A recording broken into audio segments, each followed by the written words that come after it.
തലയോട്ടിയുള്ള ഒരു പതാക നേപ്പാൾ പ്രക്ഷോഭത്തിൻ്റെ നെടുനായകത്വം വഹിക്കുകയാണ്.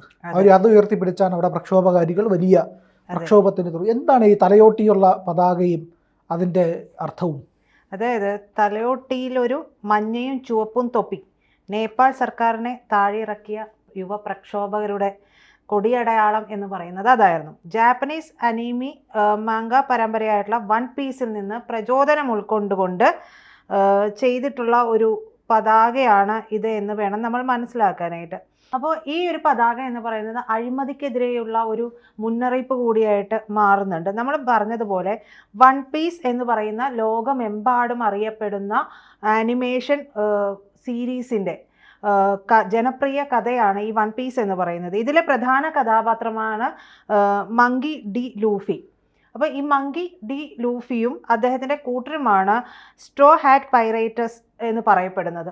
ഈ അവരുടെ പതാകയിൽ കറുത്ത പശ്ചാത്തലത്തിൽ ഒരു തലയോട്ടിയും അതിന് മുകളിൽ ലൂഫിയുടെ മുഖമുദ്രയായിട്ട് ഒരു പുല്ലുതൊപ്പിയും ഉണ്ട്. ഈ പതാക സത്യത്തിൽ വെറും ഒരു പതാകയായിട്ട് നമുക്ക് കാണാൻ പറ്റില്ല. ഈ പതാക കടൽ കൊള്ളക്കാരുടെ അടയാളമല്ല, മറിച്ച് സ്വാതന്ത്ര്യം, സാഹോദര്യം, സ്വപ്നങ്ങൾ പിന്തുടരാനുള്ള ധൈര്യം എന്നിവയുടെ പ്രതീകമായിട്ടാണ് കാണുന്നത്. അതുകൊണ്ടാണ് ഈ പ്രക്ഷോഭകാരികൾ ഒരുപക്ഷെ ഈ പതാകയെ അവരുടെ ഒരു ഇത്തരത്തിലുള്ള കാര്യങ്ങളെ മുന്നിൽ നിർത്താൻ വേണ്ടിയിട്ട് ഉപയോഗിച്ചിരിക്കാനുള്ള ഒരു സാധ്യത.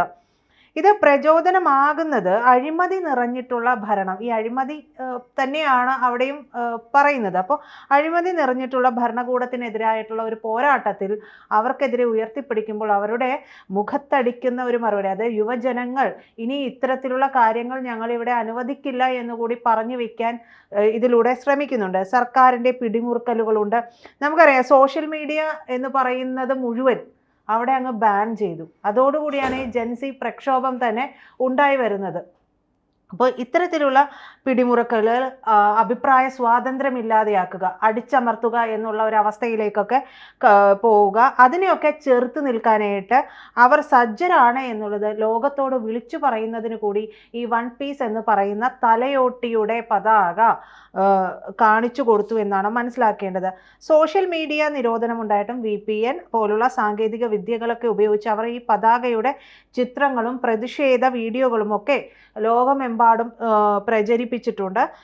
സോഷ്യൽ മീഡിയയുടെയും ഇൻ്റർനെറ്റിൻ്റെയും സ്വാതന്ത്ര്യം, ജനാധിപത്യം, സാമൂഹ്യനീതി തുടങ്ങിയ വിഷയങ്ങളിൽ ലോകമെമ്പാടുമുള്ള യുവാക്കൾക്ക് സമാന ചിന്താഗതി ഉണ്ടെന്ന് ഈ സംഭവം തെളിയിക്കുകയുമൊക്കെ ചെയ്യുന്നുണ്ട്. അപ്പം ഇതേ രീതിയിൽ ഒരു പ്രക്ഷോഭം വരുന്നു. ഈ കൊടിയിലെ ഈ ഒരു വൺ പീസ് എന്ന് പറയുന്നത് ലോക ശ്രദ്ധയെ ആകർഷിക്കുന്നു. ആ പ്രക്ഷോഭം കൊണ്ട് മാത്രമല്ല, ആ പ്രക്ഷോഭത്തിന് ഉപയോഗിച്ച വസ്തുക്കൾ എന്തെല്ലാം അതിൽ ഉപയോഗിക്കപ്പെട്ടു, അതിനുള്ള ഒരു മുന്നറിയിപ്പ് നൽകാൻ ഉപയോഗിച്ചുവോ അതുകൂടി ഇതുവഴി അതായത് ശ്രദ്ധിക്കപ്പെട്ടു എന്നുള്ളതാണ്. മറ്റൊരു കാര്യം ശ്രദ്ധിച്ചിരുന്നു, ഒരു റാപ്പറാണ് ഈ ജെൻസികളുടെ പ്രക്ഷോഭത്തെ അനുകൂലിച്ചുകൊണ്ട് എത്തിയത്. ആ റാപ്പർ എന്ന് പറയുന്നത് റാപ്പർ ബലേൻ എന്നാണ് പറയുന്നത്. അവരോട് ഇപ്പോൾ പറയുന്നത്, ആ റാപ്പറിനോട് പറയുന്നത്, പ്രിയ ബലേൻ, നിങ്ങൾ നേതൃത്വം ഏറ്റെടുക്കും, നേപ്പാൾ നിങ്ങളുടെ പിന്നിലുണ്ട്, നിങ്ങൾക്ക് ധൈര്യം നൽകാൻ നിങ്ങളുടെ പിന്നിലുണ്ട് എന്ന തരത്തിലാണ് ഈ റാപ്പർ ബലേനുള്ള ഒരു എന്താ പറയുക, അദ്ദേഹം അത്രത്തോളം ഭരണത്തിൽ വരാനായിട്ട് ആഗ്രഹിക്കുന്നു എന്നുള്ള രീതിയിലുള്ള പറച്ചിലുകൾ, മുറവിളികൾ നടത്തിക്കൊണ്ടിരിക്കുന്നത്. ഒരു കാലത്ത് റാപ്പർ ഗാനങ്ങൾ പാടി നടന്ന ഒരു ആളാണ് ബലേൻ എന്ന് പറയുന്ന ബലേന്ദ്ര ഷാ. നിലവിൽ കാഠ്മണ്ഡു മേയറാണ്, 35 വയസ്സുകാരനാണ്. അപ്പോൾ ഈ യുവജനങ്ങളുടെ മനസ്സറിയാനുള്ള ഒരു പ്രായമാണത്.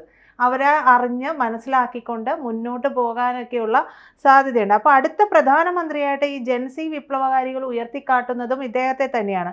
90-ലാണ് കാഠ്മണ്ഡുവിൽ ബലേൻ ജനിക്കുന്നത്. നേപ്പാളിൽ സിവിൽ എഞ്ചിനീയറിംഗ് പഠിക്കുന്നു. ഇന്ത്യയിലെ വിശ്വേശ്വരയ്യ ടെക്നോളജിക്കൽ സർവകലാശാലയിൽ നിന്ന് സ്ട്രക്ചറൽ എഞ്ചിനീയറിംഗിൽ ബിരുദാനന്തര ബിരുദം നേടിയിട്ടുണ്ട്. രാഷ്ട്രീയത്തിൽ ഇറങ്ങും മുമ്പ് നേപ്പാളിലെ ഹിപ്ഹോപ്പ് ഗാനരംഗത്ത് സജീവമായിരുന്നു.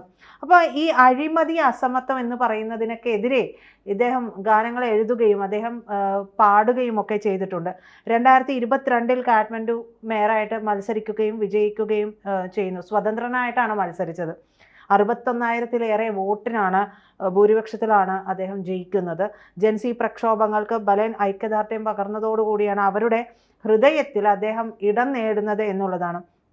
എന്തായാലും ഈ മുൻകാലങ്ങളിൽ പല സർക്കാരുകളെയും ഒക്കെ അട്ടിമറിച്ച ഒരു പാരമ്പര്യമുള്ള രാജ്യമാണ് നേപ്പാൾ എന്ന് പറയുന്നത്. കമ്മ്യൂണിസ്റ്റ് അധികാരനേട്ട KPS ഒലി 2023 മൂന്നാമതും എത്തുന്നു.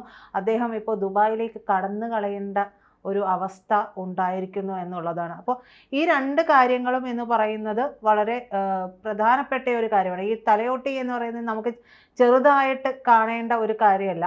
മാത്രമല്ല ഈ ജൻസി പ്രക്ഷോഭം നമുക്കറിയാം, നേരത്തെ നമ്മൾ സംസാരിച്ചതുപോലെ.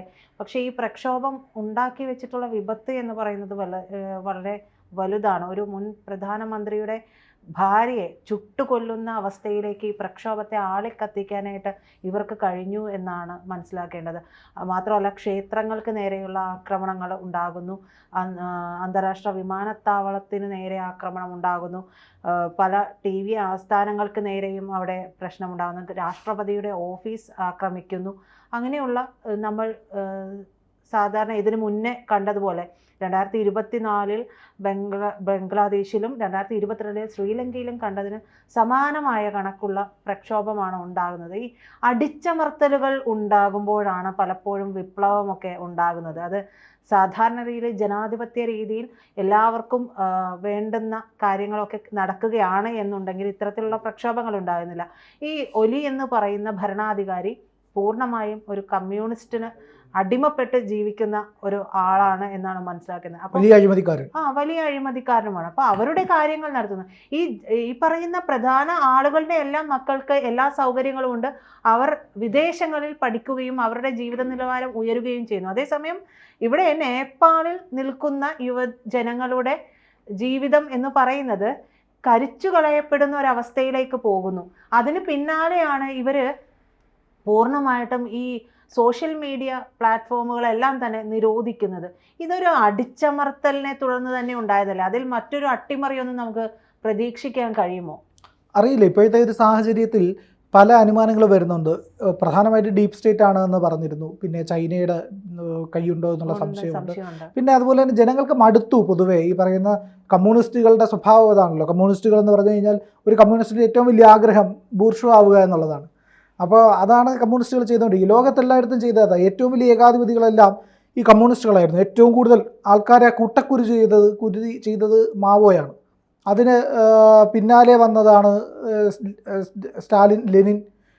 നാലാമതോ അഞ്ചാമതോ ഒക്കെ ഹിറ്റ്ലറുള്ളൂ ആൾക്കാരെ കൊന്ന കണക്ക് നോക്കുകയാണെങ്കിൽ.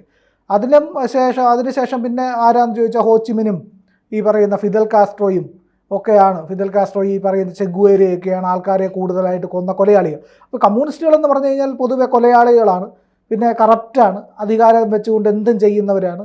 അപ്പോൾ ഇവരുടെ രാക്ഷസ ബുദ്ധിയുള്ള ആൾക്കാരാണ്. ഈ രാക്ഷസന്മാരെ പോലെ ഇല്ലെങ്കിൽ എങ്ങനെയും തൻ്റെ കാര്യം നോക്കി ജീവിക്കുക എന്ന് പറയുന്നതും ആരെയും കൊല്ലാൻ മടിയില്ലാത്തവരുമാണ് ഈ പറയുന്ന കമ്മ്യൂണിസ്റ്റ്. അപ്പോൾ അങ്ങനെ ഒരു ഭരണം സ്വാഭാവികമായിട്ട് വരുമ്പോൾ പ്രത്യേകിച്ച് ഹിന്ദു ജനവിഭാഗമാണ്. അവർ കമ്മ്യൂണിസം എന്നല്ല, എന്ത് സാധനം നൂതനമായ ഒരു രീതിയിൽ അവതരിപ്പിച്ച് കൊടുത്തു കഴിഞ്ഞാൽ അവരതിനെ സ്വീകരിക്കും. ഹിന്ദുക്കളുടെ ഒരു കുഴപ്പം അതാണല്ലോ. അപ്പോൾ അങ്ങനെ സ്വീകരിച്ചതിൻ്റെ അബദ്ധമാണ് നേപ്പാൾ എന്ന് പറയുന്ന വലിയ സംസ്കൃതിയും പാരമ്പര്യവും സംസ്കാരവും ഒക്കെയുള്ള ഒരു നാടിനെ നശിപ്പിച്ച് കലാപത്തിലേക്ക് കൊണ്ടെത്തിച്ചതാണ്. കമ്മ്യൂണിസ്റ്റുകളാണ് ഇതിൻ്റെ പൂർണ്ണ ഉത്തരവാദികൾ. കൂടുതൽ വാർത്തകളും വിശേഷങ്ങളും നിങ്ങളിലേക്ക് എത്താൻ ABC മലയാളം സബ്സ്ക്രൈബ് ചെയ്യുക, ബെൽ ബട്ടണും അമർത്തുക.